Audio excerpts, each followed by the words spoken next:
Hi అండి, అందరు ఎలా ఉన్నారు? నేనైతే బాగున్నాను. Welcome to Nirmala Telugu blogs. ఈరోజు నేను చికెన్ గ్రేవీ చేస్తున్నాను. మిక్సీ జార్లో వచ్చి ఒక చిన్న చిప్లో హాఫ్ కొబ్బరి వేసుకున్నానండి. తర్వాత ఒక ఆనియన్ చిన్నది, ఒక టమోటా, కొత్తిమీర, పుదీనా వేసి మెత్తగా మిక్సీ జార్లో మిక్సీ పట్టుకున్నాము. తర్వాత స్టవ్ మీద కడాయి పెట్టుకునేసి ఒక 3 స్పూన్లు ఆయిల్ వేసుకున్నాను. అది బాగా హీట్ ఎక్కిన తర్వాత ఒక ఆనియన్ సన్నగా కట్ చేసి వేసుకున్నాను. తర్వాత 2 పచ్చిమిరపకాయలు చిలుకలు చేసి వేసుకున్నాను. తర్వాత కొంచెం సాల్ట్ వేసి ఇది కలుపుకుందాం ఒకసారి. 1 స్పూన్ అల్లం వెల్లుల్లి పేస్ట్ వేసుకున్నాను. ఇది కూడా బాగా కలుపుకొని ఇది బాగా అల్లం వెల్లుల్లి పేస్ట్ ఆయిల్ తేలేంత వరకు వేపుకుందామండి. తర్వాత వచ్చి మనం చికెన్ 2 సార్లు కడిగి పక్కన పెట్టుకున్నాను కదండి, అది వేసేసుకుందాము. చూడండి, ఈ విధంగా వేసేసుకొని ఇది బాగా కలుపుకోవాలి.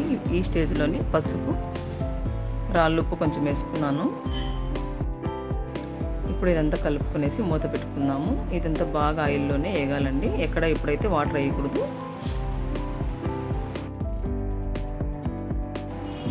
చూడండి, ఈ విధంగా కలుపుకోవాలి. చూడండి, ఆయిల్ తేలింది కదా చికెన్ అంతా. ఇప్పుడు మనం అప్పుడే మిక్సీ పట్టుకున్నాం కదండి కొబ్బరి పేస్ట్, అది వేసేసుకుందాము.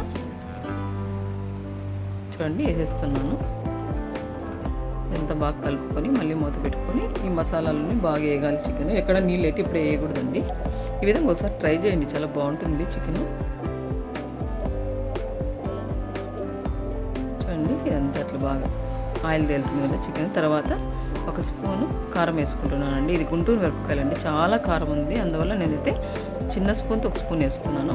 ధనియాల పొడి అయితే వేరే స్పూన్తో 1 స్పూన్ వేసుకున్నాను, పెద్ద స్పూన్తో. చూడండి, ఈ విధంగా మూత పెట్టి తీస్తూ కలుపుకుంటూ రావాలి. ఈ స్టేజ్లోనే మనం గరం మసాలా 1 చిన్న స్పూన్ వేసుకున్నానండి. తర్వాత జీలకర్ర పొడి 1 చిటికెడు వేసుకున్నాను, ఎక్కువేం అవసరం లేదు. ఇదంతా బాగా కలుపుకుందామండి. కలుపుకునేసి కొద్దిసేపు మూత పెట్టుకుందాము. ఇదంతా మసాలా బాగా అంతా ఉడకాలి కదా, అందువల్ల మనం కావాలంటే ఈ స్టేజ్లో కొంచెం నీళ్ళు వేసుకోవచ్చు. నేనైతే వేయలేదండి, తక్కువ వేసుకోవచ్చు, వేసుకున్నా కూడా బాగుంటుంది టేస్ట్. తర్వాత మిరియాల పొడి వేసుకున్నానండి. ఇది వచ్చి కసూరి మెంతి అండి. ఇది చూడండి, బాగా ఎగిపోయింది. ఇప్పుడు ఇదంతా కలుపుకున్నాము. నేను పుదీనా, కొత్తిమీర కూడా వేసుకున్నానండి. ఇదంతా అయిపోయిందండి చికెన్.